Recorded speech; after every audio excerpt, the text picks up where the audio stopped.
Good afternoon, everybody. Welcome to TED Talks Ball. We've got a special Thursday afternoon edition, special Eagles Behind Enemy Lines edition. We've got Shane Haff. You can find him on Twitter and X at Shane Haff NFL. I apologize, Shane. I haven't put together your banner yet. That was one thing I should have done when we were backstage, but I'll get that up quickly and let you take a look. But yeah, we got Shane Haff here. He came on before the NFC Championship game.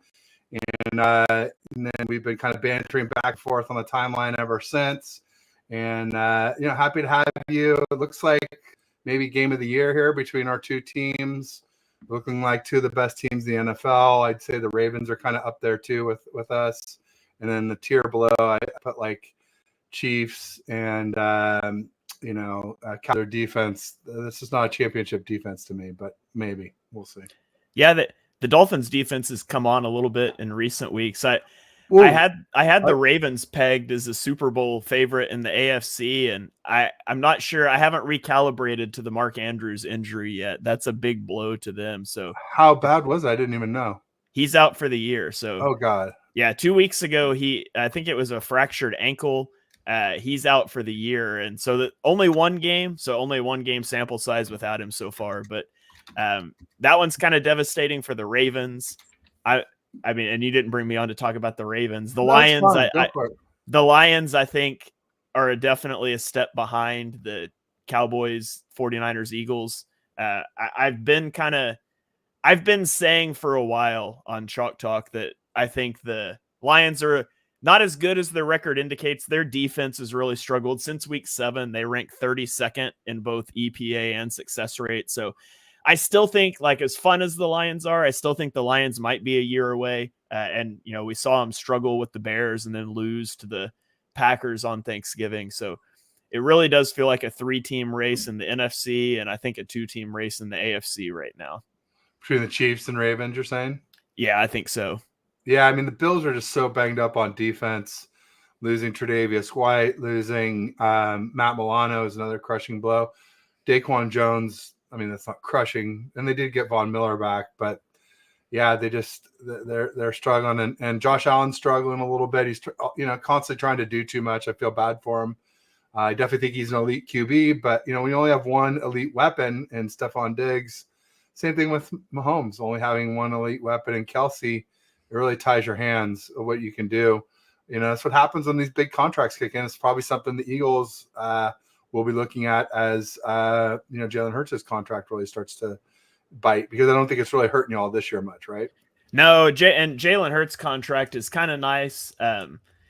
It really doesn't kick in until a couple of years down the road, the way they structured it. So they've still got a few years. So next year he only counts $13 million against the cap, $21 million after that. He doesn't actually get into the 40s until 2027. So obviously there's several void years on that, but Howie definitely structured that contract to give them to maximize their window, I guess you would say. I'll say that's very favorable. Well, congrats on that. That's nice if you're an Eagles fan, for sure.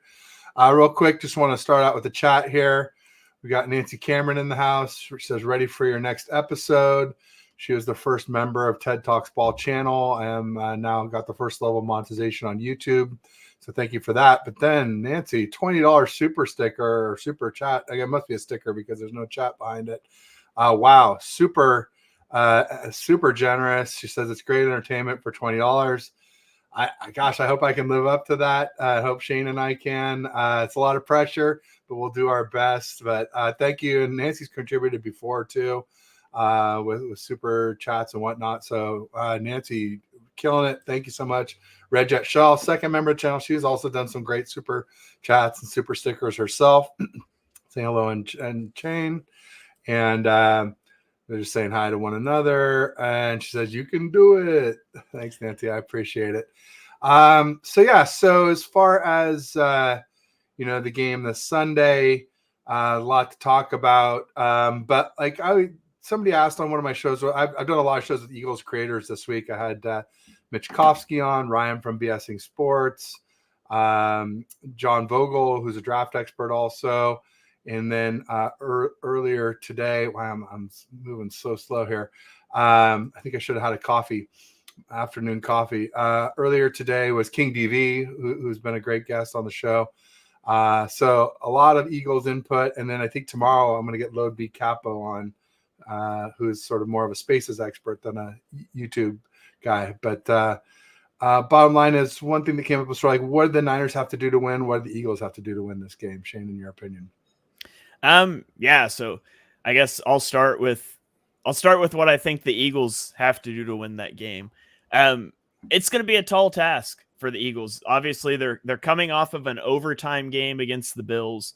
Particularly, their defense was on the field for like 98 snaps in that game, and that was after a Monday night game, so it was on a short week already. So they're especially their defensive line is going to be worn out. They came into the game with Fletcher Cox, who sustained a hamstring injury early in the game, so he didn't play a lot of snaps. And then Milton Williams, their DT4, was in concussion protocol. So they were really down 2 defensive tackles for a majority of the game. And so rookie Jalen Carter played 76 snaps in that one, which was 24 more than his previous high. Jordan Davis, who's kind of their big run stuffer, played 62 snaps, which was 25 more than his previous high. So their edge rushers, Josh Sweat, Hassan Reddick, played 81 and 83 snaps respectively. So I think you're going to get a defensive front that's a little worn out. And I mean, they're going to be up for the game, but you add on to that the layer of linebacker Zach Cunningham is injured. He's likely to miss the game with a hamstring injury. So the Eagles are down 2 of their top 3 linebackers. Their defensive line is going to be really worn down. And it's going to be so important to control the line of scrimmage. Like, you look at the rosters and you stack the rosters up, and the 49ers have better weapons to work with on the offensive side of the ball. Receivers pretty close. I would give that edge slightly to the Eagles, but the 49ers definitely do what? So would I. Yeah, the 49ers definitely have an advantage with Christian McCaffrey and with George Kittle. The interior of the offensive line is the button that the Eagles need to be able to push. Like, that's the weakness of the 49ers offense, in my opinion. That trio of Aaron Banks, Jake Brindle, and Spencer Buford, they're okay as run blockers, little poor in pass protection. The Eagles need to be able to get pressure with their interior pass rush, and they really need to be able to control the line of scrimmage in the running game. And I don't know that it sets up favorably for you to do that with a worn down defensive front and missing those linebackers. So that's the biggest thing that I'm watching on the Eagles side of the ball is, can they control the line of scrimmage defensively? I don't know if you got any thoughts about that before I move on to the 49ers side, but yeah, I think you're right about Aaron Banks is a decent run blocker. But yeah, Brendel is not a good run blocker. Burford, I don't know if he's good at any kind of blocking. And then McKivitz is not a very good run blocker either, our right tackle. He's just a better pass blocker than McGlinchey, who he replaced. But yeah, no, there's some, if I'm pointing out weaknesses on the 49ers, I go to O-line right away. I will say Brendel is a good pass blocker. And one thing that might be a wild card for you, Shane, is John Feliciano. He played left guard when Banks was out and did a real good job. And then Burford was actually out against the Seahawks, and he played pretty well against them. He did have a penalty, but otherwise, I think he played pretty well at right guard. And so last year we had a platoon situation at right guard with Burford as a rookie and Daniel Brunskill, who's now a Tennessee Titan. And I wouldn't be surprised if we see another platoon situation with Feliciano this time and Burford. I thought it before the season started, didn't happen, but now Feliciano's played so well. It just seems like it'd be hard to put him on the bench. We want to develop Burford because he's young. Like I said, now he's a second-year player out of UTSA. But, at the same time, we don't want to leave too much on the table with, offensive line is awfully important and so underrated. Other areas of weakness for the 49ers besides offensive line would be nickel corner. If Isaiah Oliver's playing, just put a speedy slot receiver on him. And after 1 or 2 steps, they're going to have wide, smooth sailing, you might say. But we've had him out of the game quite a bit recently. We've moved Diamador Lenore from the boundary to the nickel, and we put Ambry Thomas in at boundary corner. But then Ambry Thomas is another weak spot at boundary corner. He's played pretty well the last couple games, especially like the Jags. He had a fumble that he pulled out, picked up, ran, basically had a touchdown. It's just Kyle and a bunch of players ran on the field, so they got an obstruction penalty or whatever that's called. That called it back. And then, he was okay against Seattle. He was okay against the Bucks. He gave up a big play and had one that maybe got called back or something.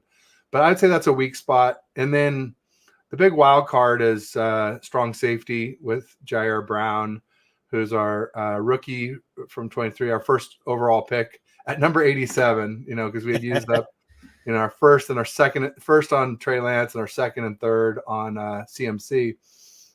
So we moved up actually to get to 87 to pick him, and he's good. And he's a lot like Hufanga, who he's replacing. They're both slow. They're both like 4.6 guys, but they both play fast. They both play with a lot of anticipation, and they're both ball hawks. They both are not very good in coverage. They're good blitzers and big hitters. Maybe not the best tacklers, but big hitters. So far we haven't really missed Hufanga too much, but he has like a leadership kind of role in that defense, along with like Fred and Dre, and Jimmy Ward was another one who's now gone. He went to the Texans. So that might be an area to attack too on our defense. The Bucs sure did. When he came in, he got torched a little bit. He did end up with the game-sealing interception against the Bucs, but overall, I would say the game was not a good game for him. So there are ways to be had. And then with our offense, you mentioned all the weapons. It's different Eagles careers have had on, at least one or two thought that Eagles had better weapons. Definitely not without Goddard out. Do you know, is there an update on that today? Is he officially out for the game or? Yeah, he was a limited he did not participate in practice yesterday. I haven't seen today's injury report, but last I heard he's pushing to play this week, which is just mind-blowing to me that he fractured his arm like 3 weeks ago and he might play in this game. That's kind of crazy to me. But it does sound like there's a chance he'll play. I guess we'll just have to wait and see on that one, though. Yeah, there you go. So let's see. Ari Myrov says the Eagles currently have Goddard out with an injury. While he's fully expected to return, it would be fitting for Ertz to find his way back to Philadelphia for the stretch run. Interesting. So that's from 3 hours ago. So that seems so that sounds like he probably won't be out. And, I think it's a good idea for Dallas to wait to play in Dallas. Obviously, I'm going to say that. I also hope that, if Shaq Leonard signs, that he waits till after the weekend. I mean, he probably wouldn't play even if he signed, this late in the week. Yeah, but Shaq Leonard's not expected to sign anywhere till next week. So he left Philadelphia and was going to basically make his decision over the weekend. So you don't have to worry about him. I saw that, but I was like, just make sure. He's a damn good linebacker when his back's right. So a little bit scary. We got little G Griffith in the house saying great team and go Eagles. I'm a big fan of the Eagles. There you go. Well, welcome, little G Griffith. Great to have you. Also, it's a good reminder that we are streaming to both channels. So if you're on TED Talks Ball, make sure you get over to Shane Haff NFL, give him a like and subscribe. Same thing if you're on Shane's channel, pop over to TED Talks Ball, give me a like and subscribe. If you're on a browser, you can open up 2 tabs and watch us both at the same time. Just make sure that you mute one or it gets a little bit confusing. There's a little echo action. In fact, I'm doing that right now on my YouTube. In fact, oops, there we go. I can hear me. There was that echo, but I muted it. Anyway, so yeah, as far as where were we? We were just talking about the teams, obviously, and Goddard, Shaq Leonard, aka also previously known as Darius Leonard. Probably, is surprised that he got cut because he's a good player. I mean, I guess when you're getting $19 million a year, then you got to be living up to it, and injuries and whatnot have kept him from doing that. So I think he's still a hell of a player, but maybe not worth that price tag is sort of what happened. Yeah, he's taken a step back over the last few years. Still, he's a solid player. especially given what the Eagles are about to roll out at linebacker this weekend. You'd love to have him on the sideline. So hopefully they're able to get some. The Eagles came into the year remarkably thin at linebacker. They only carried 3 linebackers onto their active roster, and 2 of those 3 guys are now hurt. So, well, you guys tried to sign the guy who was down in the Jags for Miles Jack. Miles Jack, right? And yes. then you guys signed him, and then he's like, "Oh, I'm retiring. Sorry." Yeah. So that hurts always. But you got Zach Cunningham, who's a good. But yeah, you guys let all your linebackers go in the offseason. That was one of the things when people are like, "Why are you fading the Eagles?" I'm like, well, they lost Hargrave, and not only that, they lost him to us. They lost C.J. Gardner-Johnson, who's a hell of a player, and then they let all their linebackers go. And I do like Zach Cunningham, but that's not going to make up for all the attrition.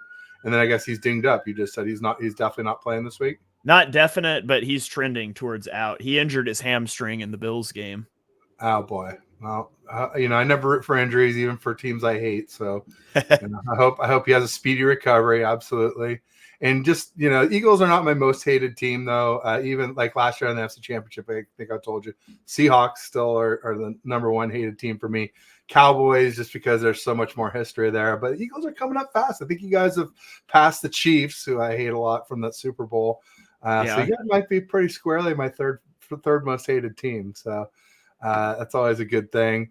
So as far as what else should we talk about? So you did say you thought the Niners. So do you think the Niners have the best weapons even when Dallas Goedert is healthy? Yeah, I think it's really close when Goddard's healthy. But Christian McCaffrey is an MVP candidate in his own right. Yeah. And I mean, I would say the Eagles have a slight advantage at receiver. Tight end is likely a wash, but McCaffrey would still tip the scale. So even with Goddard healthy, and I love what DeAndre Swift's done this year. He's been a really fun player to watch, but even if Goddard is healthy, I would still say the 49ers have the better weapons. Yeah, I mean, McCaffrey's leading the league in rushing. He also has he played quarterback, so he has this innate ability, or maybe not innate, but this learned ability to, as an outlet, to always be like as close as you can possibly be to the sticks, and yet at the same time be as far as possible from any defender. And he does an incredible job of minimizing the first and maximizing the second part of that. And in Kyle's system, like he's the V12 that makes our system roar for sure. He's incredible. And then I think you also got to count like Juice Check. People always forget him, but he's a hell of a receiver and a great blocker, and just so versatile. He's just one of those guys that you can put in the backfield. You get a linebacker on him. Oh, you split him out, and all of a sudden the linebacker's out in space going, what the hell am I doing out here on an island? This is not what I'm used to playing without help. That's what Kyle loves to do out of the 21 personnel. And then even Jennings, we call him third and Juwan, because a lot of times on the big third downs, he'll come up with big catches, big yak, not like Debo or Kittle, of course, but in his own right, he's pretty good at yak. He's not a god or anything, but he's good. Just the one thing with our weapons is Debo and Jennings both have bad hands. They're both for receivers. Yeah. A lot of balls. I mean, even Ayuk, as good as he is and good as a route runner as he is, his hands are not as good as top receivers. He's a very good wide receiver. I think very underrated because we're run first, because he's like our fourth weapon. He gets ignored a lot, but I would love it if he could work on his hands a little bit. Yeah. That's going to be interesting to watch in this. So it's sort of a clash of styles. With Dallas Goedert out. So Dallas Goedert gets injured in the Cowboys game, and then the Eagles have a bye, and then they come out of the bye and play the Chiefs and the Bills. In the first 8 weeks of the season, 9 weeks, I don't know, 9 weeks of the season, the Eagles didn't run a single play out of 10 personnel. So 1 running back, no tight ends, 4 receivers. In the 2 games since then, they've run 30 plays out of 10 personnel, and they've actually been really good at it. So their response to Dallas Goedert being injured hasn't been to plug in a second tight end. It's just been to take a tight end off the field entirely and really spread things out with 4 wide receivers. So Julio Jones, Olamide Zaccheaus, Quez Watkins just came off of IR, but he got out snapped still by Olamide Zaccheaus last week. Is Zacchaeus, is he a former Falcon, I want to say? Yes, he is. Yeah, I remember seeing him at Levi's a few years back. Yeah. When Debo trucked their corner. I forget their good corner's name. AJ Terrell. Yeah, AJ Terrell, and his mouthpiece fell out. And it was it was a meme. It was quite the show. Yeah. But yeah, sorry. So you were saying Zacchaeus is outsnapped Quez Watkins, who's a speedster who had that. He had, in 2021, he had that huge catch against us all the way down the sideline where I'm blanking on his name now. Drop Tart. Yeah. Jaquiski Tart. It was like a 95-yard reception. Tracked him down somehow. That did not go for a touchdown. And then the Eagles ended up kicking a field goal, which was like the biggest letdown ever. Did you guys go for the Philly special? And I think we just stopped you and there was no points, maybe. I don't know. One or the other. I remember maybe the Philly special was on third down. Maybe the Philly special was on third down and then kicked the field goal. Either way, yeah, it wasn't. We all thought it would be a touchdown when you got 95 yards. Yeah, I did. You did. It sounds like, yeah. No, that's crazy. So a big thing for me is the weather forecast. Saying 60% chance of rain for Sunday, but I'm hearing from the local folks that's like in the AM and maybe not game time so much. Maybe just cloudy at game time. Maybe wet field, but maybe not wet rain or ball. Yeah, I'm not sure on that. And I'm not local, so it's different weather than where I'm at. But I would like to not play a rain game for a change. So I mean, the Eagles come off the bye and they play a rain game in Arrowhead, a rain game against the Bills. It'd be nice if there was just good weather. I'm a big fan. Put all the stadiums in domes. Let's just stop raining on football games. Let me tell you, my friend, you want rain against us because I'm pretty sure that Brock Purdy is a fair weather quarterback. He really struggled in the rain in Cleveland. I saw him struggle in the rain in the Seahawks wildcard game last year. I was there at Levi's.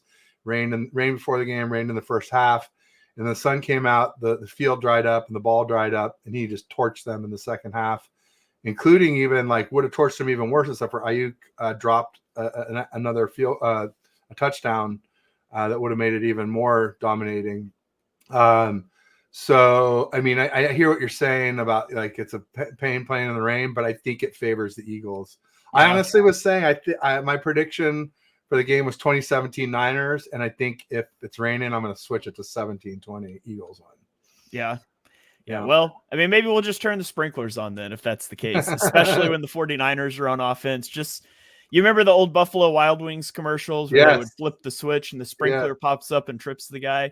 Yeah. Maybe we can get that rolling at the link on Sunday.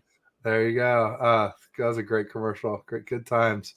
What else should we chat about here? As far as so on defense, obviously linebackers a weakness, but I've heard some people say Bradbury maybe is struggling. He obviously had the big interception against the Bills, but some people are starting to say he and Slay are getting old. What do you think about that? I think, and this is going to sound insane to say in a game where they gave up over 500 yards last week, I thought Slay and Bradbury played their best games of the year. I think Slay has generally been solid all season. Bradbury really struggled at the beginning of the year. I wonder, and I don't know, but I wonder if it is related to the Eagles slot corner Avonte Maddox. Well, if we back up, their backup slot corner Zach McPherson had a season-ending injury in training camp. And then their starting slot corner, Avonte Maddox, had a season-ending injury early in the year. And so the Eagles moved James Bradbury into the slot. Ooh. And then that didn't work super well, and they bounced him back outside. And then they had a rotation thing going. And then they signed Bradley Roby, and he got hurt in the first game he played. And so Bradbury was back in the slot, and now he's back outside because Roby's healthy again. I wonder if it's, and you always worry about corners over 30 just falling off because the fall off comes quickly. Yeah. I'm starting to wonder after the game Bradbury played on Sunday, I wonder if it was a little more related to being moved around and just the instability around him more so than just losing a step. So I'm hopeful he's going to trend upward down the stretch. I think Slay's been pretty good all year, but Bradbury's definitely struggled prior to the last week. That's good to know. No doubt about it. And then it sounds like Lane Johnson's going to play.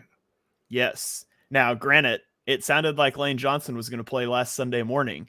And I got out of church and Twitter was on fire because Lane Johnson was all of a sudden ruled out and nobody knew what was going on. But yeah, it sounds like, according to reporting, he like popped some scar tissue and had groin soreness. And so they set him out precautionarily.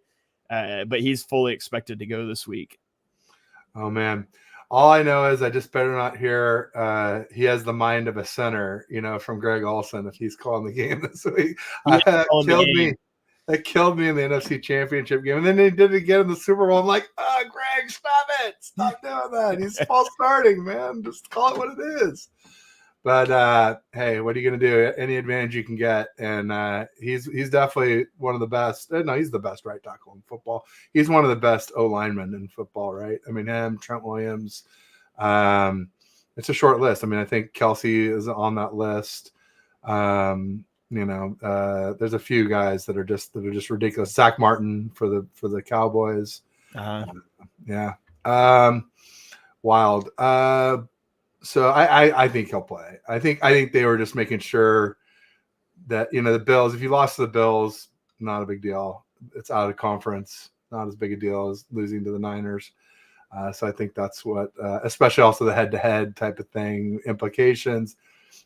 If you guys were to lose to us and then lose to the Cowboys next week in Jerry's world, then we would be in first place and in the driver's seat for the number 1 seed. However, I would say, Shane, don't jump off a bridge or anything if that happens, because we play the Ravens Christmas Day. Mm-hmm. And obviously they're up there, I was just saying, as one of my elite teams along with y'all and us. But even also in addition to that was even before the season, I downgraded us. I had us, at one point I had us at 13-4, I thought. And then I was like, nah, I forget why I moved us to 12-5. But I remember why I moved us from 12-5 to 11-6. And it was this game on Christmas Day. And it's because the Niners have negative 20 rest days this season, and the Ravens have +9. So by that game, they'll be almost a month ahead of us in rest, which adds up in the season. And they're obviously playing really good ball. This Mark Andrews thing that maybe changes it a little, I don't know. We'll see. But this OC that the Ravens have really is unlocking Lamar in a way that we've never seen. And anyway, I'm still sticking with it. That I think that's a one that I would not be surprised if we lose. So I guess we'll see. And it's probably a stretch that you would lose to us and the Cowboys in back-to-back weeks. A lot of people still think the Cowboys are frauds that I talk to. I've always held them in respect as being a good team, and we own them. So I'm just going to keep doing it until we lose to them. I'm not superstitious. Yeah. But give me your thoughts on that. What do you think about? I mean, do you think there's any way that we could take the number 1 seed, or do you think that's pretty much fairy tale? I think it's possible. I mean, the Cowboys-Eagles game at Lincoln Financial Field, it came down to the wire. This time it'll be at Jerry's World. In that particular game, the Cowboys will be coming off a Thursday night game. So the Eagles have the 49ers and the Cowboys back-to-back at a rest disadvantage, which certainly stinks. I think it's possible. Speaking of rest disadvantage, did you hear what we had this year? Not only the negative 20 rest days, we played 4 teams coming off byes, or we've played 3, and now we get the Cards. I mean, it's the Cards, but still 4 teams coming off byes. That is such a screw job, man. That's terrible. The Eagles' schedule lightens up, so it's 49ers at Cowboys, and then they go at Seattle, which suddenly doesn't look nearly as hard of a game as it did earlier in the season. It may depend on their running back, Kenneth Walker. If he's back and if their tackle gets back, they were missing both of them against us, and their offense looked, pretty anemic without them. And then after that, it's Giants, Cardinals, Giants. So I mean, it's easier. Yeah, the Eagles have played. The Eagles are finishing up the brutal part of their schedule here. So from the New York Times playoff simulator, if the Eagles win against the 49ers this weekend, they're at a 93% chance to have the 1 seed. Sounds about right. If they lose to the 49ers and then proceed to lose to the Cowboys, it still gives them a 35% chance, because you would assume they probably went out from that point. A loss to the Niners and a win to the Cowboys still puts them at 72%. So Yeah. for Eagles, I mean, the Eagles desperately need to win this game. If they win this game, almost nothing else matters. If they lose this game and still beat the Cowboys, they're in a great spot. I don't think it's inconceivable that they could lose both of these games, though. So that's the thing that you really look at as an Eagles fan, and you say, you want to win them both. Win one, and you're still in a really good spot. There you go. Yeah, I mean, it would be really tough. I mean, I guess the Giants games are divisional games, so those can always be a little bit dicey, but the Giants they just seem like they're flatlining. Right? Yeah, I mean, it's Tommy DeVito. Like yeah. If you had Daniel Jones, not that Daniel Jones is great, but like if you had a competent guy playing quarterback, maybe you get the divisional game curse, but not against Tommy DeVito. Like that just can't happen. Unless he calls in a hit on you guys or something. Yeah. So what else we got as far as so have you made a prediction on the game for this weekend?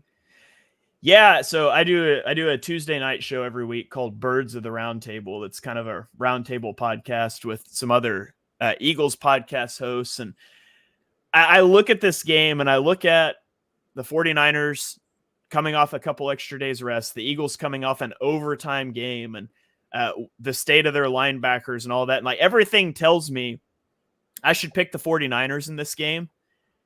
And I just can't do it because I continue to watch the Eagles win football games. And I mean, the stats are my favorite stat right now is that Jalen Hurts has won 8 straight games when trailing by double digits at any point. And no other quarterback in NFL history has done it more than 4 times. And I've seen them in back-to-back weeks be down 17-7 at halftime and look totally in disarray and come back and win. And so my logic tells me I should pick the 49ers, but at home, I just can't do it. So I picked the game earlier in the week, and I picked it 28-27 Eagles. Like I think it's going to be a tremendously close game that comes down to the wire. I think so and too. Just what I've seen over the season just causes me to put so much trust in the Eagles in those close game situations. So I've got the Eagles. I think this one goes either way. I know the Eagles are like a 3-point dog right now. I think that's too much. If I was setting a line, I would make this a straight up pick 'em. I think this is going to be a great game. Absolutely. I agree. I think some things that bode well for the Eagles are they have a good run defense, and teams with good run defense typically do really well against us.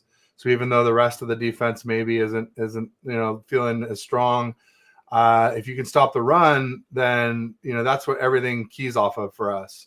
And CMC is a good runner, but I'll tell you, he's not the greatest runner, even on our roster. I mean, I think Elijah Mitchell and JP Mason are both better just running backs.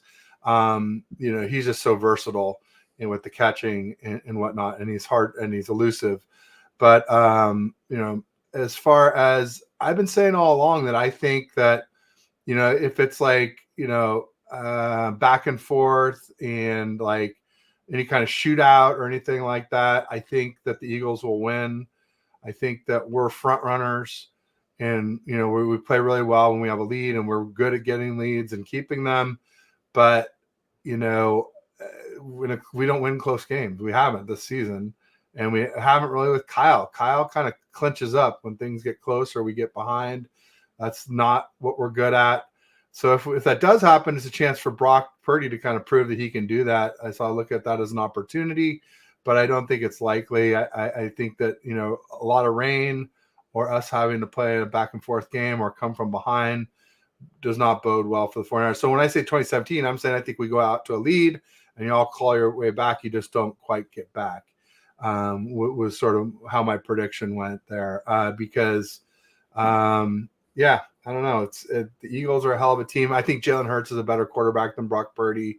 I don't have either of them as elite, but, I'm getting there with Purdy. Like I had him as mid in the offseason and everybody got mad at me for saying that, but I just meant middle of the pack average. I had him like 14th to 18th in the league. Right. And then after the Giants game, he didn't play that great in all the Giants game, but at the end of the Giants game, he played well, and they blitzed him mercilessly through the whole game. And so I bumped him up to 11 to 15 after that. And I kept inching him up. Like after the Cards game, I was like, okay, 8 to 12. Then after the Cowboys game, I was like 6 to 9. But then he started doing poorly against the Browns in the rain, back to 8 to 12. The Vikings, I would have bumped him back to 11 to 15 after that. But the interceptions that he threw came after he was concussed. So I was like, all right, we'll give him a pass on that. But then after the Bengals, he threw a couple of picks, and then he threw one that got called back and fumbled it away immediately after that. I was like, all right, back to 11 to 15. And then he started playing well again. So like the Jags, I'm like 8 to 12 again. The Bucks, 6 to 9. And then after this Seahawks game on Thanksgiving, I was like, all right, I'm going to finally say 5 to 8. For me, elite is top 5. So I'm saying he's getting to that elite thing. But it's just like when you have our weapons, when you have CMC, when you have Kyle calling the plays, I mean, just look what Jimmy's been doing this year, right? Like he fell freaking apart when he left the 49ers, leading the league in interceptions with less games play. And not only that, leading in interceptions, but also leading in not throwing TDs at the same time. Like INTs are one thing, but if you're like, you got the wow plays to go with them, then I don't mind them so much, especially if like it's Josh Allen, where some of them are arm punts, or like if your receiver blows the catch and it's not an interceptable ball that gets intercepted, that's not the QB's fault. I think that should be a different way. But anyway, I've been talking a lot. Let me get to some of the comments here, and I'll let you run with the mic. Yeah. So yeah, if I'm the 49ers, here's my game. Here's your defensive game plan. Here's how you stop the Eagles. If I'm the 49ers defensive coordinator trying to stop the Eagles attack, one of the things the Eagles do is they get a little too reliant on RPOs at times. I've been talking about this on my podcast this week. Against the Bills, the Bills showed a light box count on 72% of early downs. And the Eagles continued to run RPOs. And RPOs are good. They stretch the defense. They put a lot of stress on the defense. The problem is it also allows the defense to dictate what's happening. And so when you're giving a light box count and the offense is leaving a defensive end unblocked and just reading him out, what the Bills were doing is they were just crashing on the running back, forcing Hurts to pull the ball and throw it into light boxes. Like they were setting up great pass coverage defenses. And then because the Eagles were leaving a guy unblocked, they could make you pass the ball into bad looks anyways. If I'm the 49ers, that's my blueprint early in the game. I'm going to try to take away the Eagles RPO game by just setting up light boxes. And as long as you want to run RPOs, we're going to dive on DeAndre Swift. We're going to make Jalen Hurts pull it, and we're going to make him throw it into Fred Warner and into all these guys that are playing passing lanes until the Eagles get out of it. Now, the Eagles did get out of that in the second half against the Bills, and they started to actually just get into some pin pull things and some counter plays and things like that. It took them a long time to make that adjustment. If I'm watching that tape as a 49ers defensive coordinator, I'm saying, let's see if we can get a whole half of stymieing their offense again before they make that adjustment. So that's one thing I would try to do really early in this game. You talked about how the 49ers are front runners. And I think I saw the stat. It was like Kyle was like 1-31 when trailing in the fourth quarter. Yeah, it's ridiculous. Funny because the Eagles are the exact opposite. It is almost like they can't play unless they're behind. In that Bills game, they scored on 5 of their final 6 possessions. The one possession they didn't was the one possession they had a lead and they went 3 and out. And so like when it went to overtime and the Bills won the toss, I was like, great, because the only way we can possibly play from behind in overtime is if we give up an opening field goal. And that's exactly what happened. So it's been bizarre. The Eagles have been so good playing from behind. It almost just makes you wonder if the 49ers, you said they're front runners, if they jump out to a lead, we're playing into the strengths of both teams here. So I don't know how that plays out, but I would love for the Eagles to start strong. They've been so much better in the second half. And I do think if they could come out and punch the 49ers in the mouth early and kind of set the tone, that would help a lot. That just hasn't been what they've done over the course of the last several weeks. So hopefully we see that change on Sunday. There you go.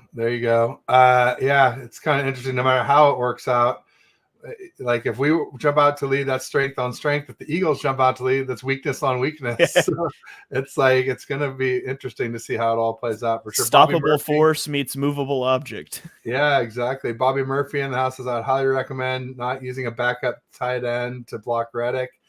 If it's Charlie Warner, I feel pretty confident. We have 2 tight ends, and like Warner can only block and Dwelly can only catch. So at the trade deadline, in addition to Chase Young, I wanted a tight end too who could block and catch, so you're not telegraphing the play when he's on the field. And then I also wanted a corner and maybe even another running back too. But we did try. We tried for Jalen Johnson. We tried for Pat Surtain. We made some plays. I think we tried for Montez Sweat before we got Chase Young. So at least we did take some swings. Just didn't connect with a lot of them.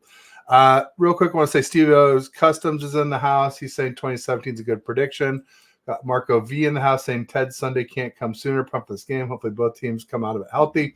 So yeah, that's something, obviously, Shane, we can't root for each other's teams to win, but we can root for, I think, collectively, root for a good game. I think we can root for good health. And as I kind of mentioned earlier, like with the mind of a center thing, like hopefully the refs don't screw it up for either team. Yeah. I think those are things that most of us can agree upon. We got Charlo Gupta in the house. He's saying hi, Ted. He says hi, Shane. He says, how are you two gentlemen doing? We're better now that you're here, Chardal. So thanks for joining.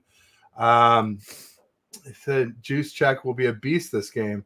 I don't know. We just never give him enough run. He never gets enough touches, in my opinion. For a guy that makes $5 million a year, he usually has 1 or 2 touches. Granted, he does block a lot, and he is key in that, like I said, in that 21 personnel where whoever the linebackers are on the backfield, you just split them out and get the linebackers out in space. Could be CMC, it could be Juice Check, it could be Debo. All 3 of those guys can do the same thing, which is they're mismatches against linebackers or strong safeties, honestly. So what else should we talk about? I know we're running short on time. In fact, we just have a couple minutes and you got to go pick up your kids. Everybody make sure you follow Shane at Shane Haff NFL. For his YouTube, the link is in the description for the show. Also in the description for the show, there's a link to the Travelstead Group. They're my sponsor. Let me get that in real quick. Pay the bills. They're a retail and hospitality logistics company. They do transportation for warehousing, brick and mortar, fixed furniture and equipment. That's FFE. They do operating supplies and equipment. That's OSE. They do new store openings, rollouts, relocations, decommissions from the first mile to the final mile and everywhere in between. Travelstead has you covered. Let them know how they can help you via air, ocean, or land. They do closed loop solutions for retail and business. Henry and Nick are the guys to talk to there. 100% US-based support. So, these are complex operations. There's always fine tuning, sometimes snafus. It's good to know you won't end up in a call center overseas where they have no clue what you do. Check out the website. It's in the description. Click on it. Check out the video. And be sure you tell them Ted sent you. So thanks, Shane, for letting me pay the bills. And thanks for being my guest today. It's a lot of fun. We got Jim Everett the Great in the house. Says Eagles will eat. Well, he's a Rams fan, so he's always rooting against the Niners. But it's possible, no doubt about it. Like I said, a lot of people call us a pick your poison offense. And what do you do with a poisonous snake? You cut the head off. The Eagles definitely did that last year in the NFC Championship game. They don't necessarily have to hurt Brock to hurry him and pester him and make him uncomfortable. And I think that's the key to how the Eagles win. How the Niners win, yeah, I think we get an early lead and front run with what we do. I think that those are my 2 keys to victory for both teams. Yeah, I agree with that. And if you get that early lead, you got to finish it. Like both the Chiefs and the Bills had a lot of opportunities to make that lead a lot bigger, and they just didn't do it and didn't put the Eagles away. And if you don't put them away, they will come back. So you got to go for that kill shot if you get the lead. There you go. No doubt about it. Well, Shane, I know you got to bounce, so I'm going to say peace and go Niners. You want to give us a fly, Eagles fly, or go Birds or something along with? I got to do it. In every podcast, go Birds. All right. Well, Shane, thanks for being on. Also, real quick, if you want to come on next week and do a follow-up show, I'm game. Just, probably best to lock me down before the game. People sometimes aren't as eager to agree once their team is lost. So, I'll make time for you if you want to come back and do a follow-up recap. So okay, yeah, we can chat and see if we can work it out. Thanks, Shane. Take care. Sounds good. Thanks, Ted.